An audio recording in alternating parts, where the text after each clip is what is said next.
Qué tal, mi querido amigo y amiga? ¿Cómo te ha ido? Espero que muy bien con la ayuda de nuestro Dios. Te saluda una vez más Pastor David Macario Flores, director de este programa Una Luz Menor, y bueno, también director del Centro de Investigación White de la Universidad Adventista de Centroamérica. Hoy quiero compartir contigo la cuarta entrega. Fíjate, la cuarta, me parece que ya también es la última, la cuarta entrega sobre la naturaleza humana de Cristo en los escritos de Elena White. O dicho de otra manera, Elena White y la naturaleza humana de Cristo. Sí, efectivamente, ella hizo muchas declaraciones a lo largo de su ministerio sobre cómo nosotros podemos entender mejor cómo era la humanidad de Jesús. ¿Se parecía a la de Adán antes de la caída? ¿O era esa? ¿O era la naturaleza humana de después de la caída de Adán? ¿O una especie de intermedio entre esas dos? ¿Parte de su naturaleza era como la de Adán? ¿O parte de la naturaleza de él era después de la caída? Antes de la caída y después de la caída. Como que había de las dos, ¿verdad? De las dos. Esa es una tercera posibilidad. Y bueno, hemos estado escudriñando ya varias citas de ella, obviamente en conexión con la Escritura, sin desconectarnos de la sola Escritura. Es importante reconocer que aquí estamos abordando, como el programa está dedicado a analizar las citas, explorar declaraciones de Elena White, cabe también hacer la aclaración que no es que nos basamos en ella. Nuestra base está en la Biblia. En la sola Escritura. Pero tú sabes, cualquier comentario, cualquier libro fuera de la Biblia que nos ayude a entender mejor la Biblia, es bienvenido. Y eso es lo que hacemos con Elena White. Sus libros son escritos fuera de la Biblia, pero que nos ayudan a entender como una luz menor, que nos ayuda a entender mejor la luz mayor, la Santa Escritura. Y bien, hoy quiero comentarte algunas incidencias más sobre lo que se ha ido descubriendo de las declaraciones de Elena White sobre la naturaleza humana de Cristo. Te cuento que en el año 1993 se descubrieron interlineaciones desconocidas hasta en ese entonces.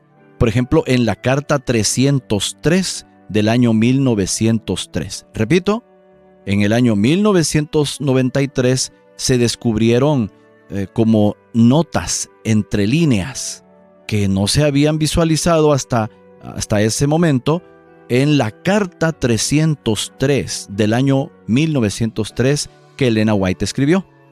Esta carta, antes de ver esas notas entre líneas, parecía sugerir que Cristo tenía realmente tendencias malignas. Por eso es que muchas personas dentro de nuestra misma iglesia, antes de esa fecha, creían que en realidad Jesús tenía tendencias al mal. Esto pudo favorecer esa perspectiva. Ahora te presento aquí la declaración con las interlineaciones entre paréntesis, podríamos mencionar, ¿verdad? Aquí te voy a decir yo en qué momento comienzan y terminan los paréntesis. Fíjate bien lo que dice Elena White en el año 1903. Pero, como te repito, vamos a mencionar entre paréntesis las interlineaciones. Hablando de Jesús, escucha bien la cita.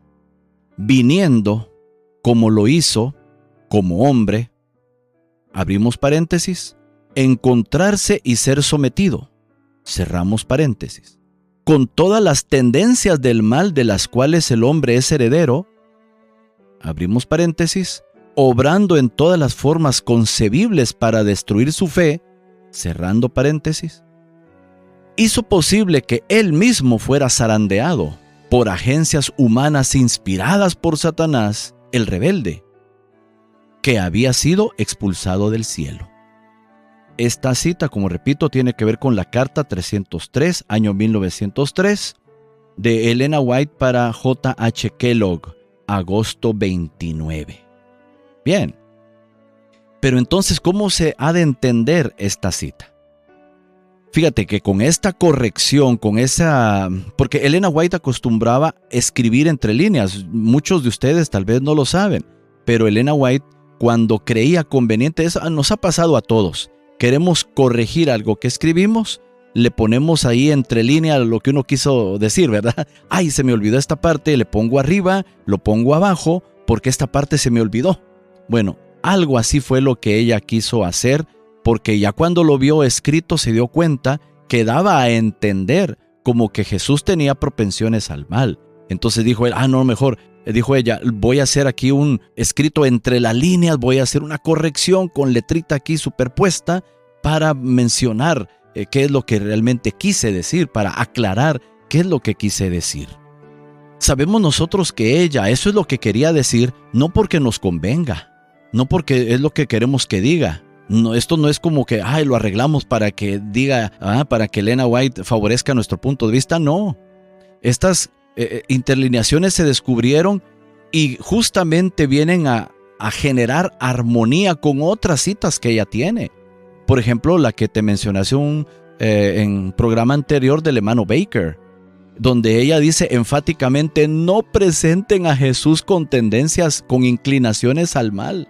No lo presenten así. En él no había ni una sola inclinación a la corrupción. Entonces, de esa manera nosotros estamos encontrando, descubriendo armonía. Hay armonía, sí, no hay contradicción. No es que en un lugar dice que sí tiene y en otro lugar que no tiene. No, estamos descubriendo, gracias a esta cita también, que podría ser problemática o de repente tú la escuchaste ya por otro lado. Bueno, esta cita con las debidas interlineaciones que te menciono, viene a estar en armonía con las otras declaraciones de Elena White, donde dice que Jesús no tenía inclinaciones a la corrupción, no tenía propensiones al mal, no tenía tendencias igual que nosotros. Como repito, porque entonces hubiera necesitado un Salvador igual que nosotros. Tenía que haber algún tipo de diferencia entre él y nosotros. Recuerda que la misma Biblia dice que él era semejante a nosotros. Entonces, esta corrección de la que te menciono aclara que Elena White estaba escribiendo sobre lo que otras personas. O sea, Jesús se encontró con gente con tendencias al mal. Jesús vino a encontrarse con otras personas. Personas que tenían tendencias al mal y que eran utilizadas por Satanás para molestarlo, para hostigarle. Eso fue el sufrimiento de Jesús. El sufrimiento de Jesús también fue el tener que encontrarse con personas, sí, pero no iguales a él, sino personas con tendencias al mal.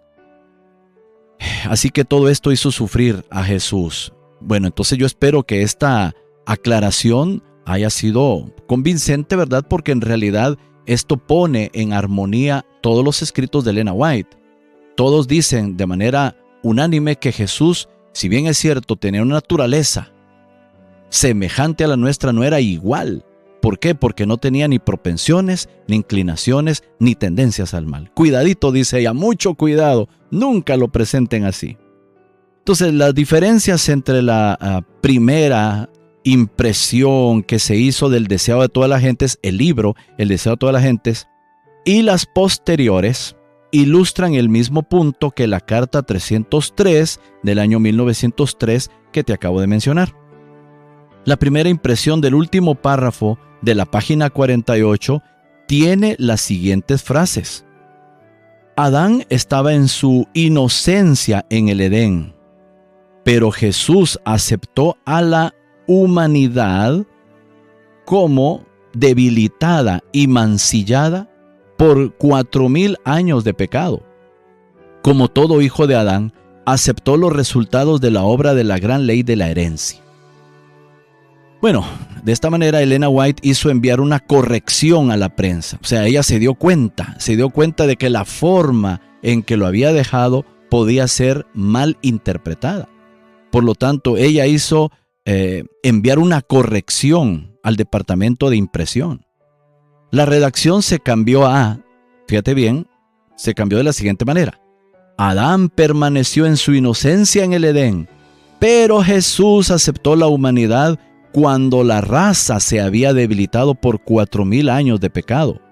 Como todo hijo de Adán, aceptó los resultados de la obra de la gran ley de la herencia. Esta lectura posterior es la que forma parte del deseado de todas las gentes desde entonces. Una vez más, ella está cambiando la redacción, lo cual podía hacerse sin ningún problema. Recuérdate que esto no es de inspiración verbal, sino inspiración de la persona en sí.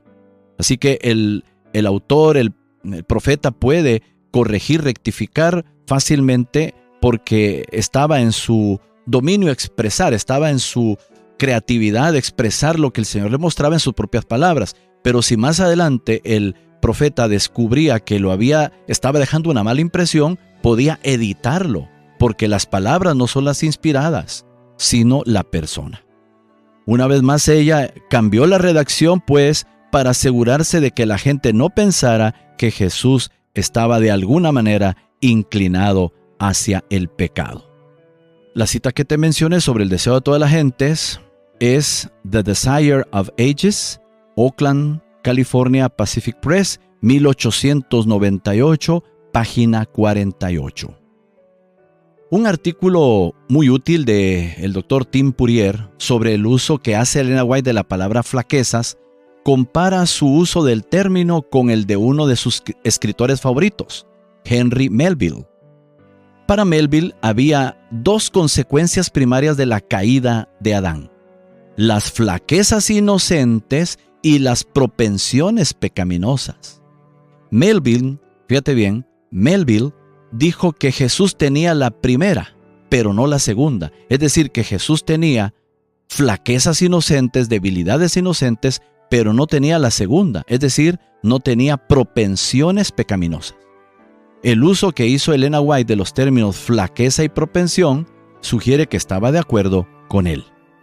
Si hay algún desarrollo para Elena White en su comprensión de la humanidad de Cristo después de la década de 1880, según Whedon, es la singularidad de Cristo.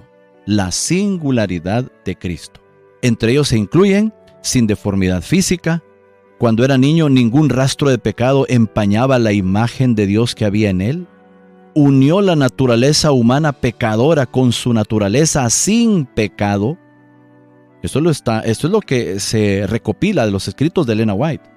Cristo unió en realidad naturaleza ofensiva del hombre con su propia naturaleza sin pecado. Tomó sobre sí, sin pecado, nuestra naturaleza pecaminosa para saber socorrer a los tentados.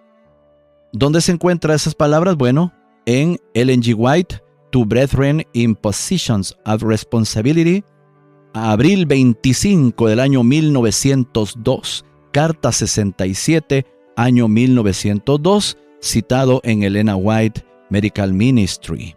Así que hermano, hermana, aquí tenemos las evidencias de nuestro lado.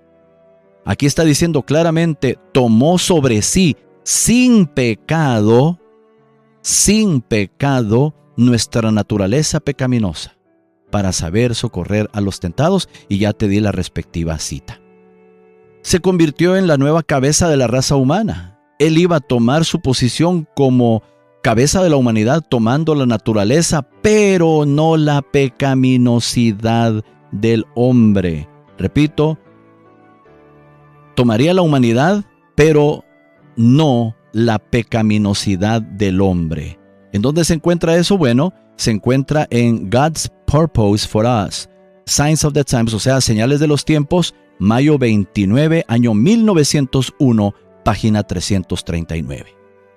Así entonces, mi hermano, mi hermana, gracias por tu atención, gracias por estar atento a estas 4 entregas. Dios te bendiga y espero que este estudio sobre Elena White y la naturaleza humana de Cristo haya sido de gran bendición. Nos vemos en la próxima con un nuevo tema, espero también que sea de bendición. Que el Señor quede contigo.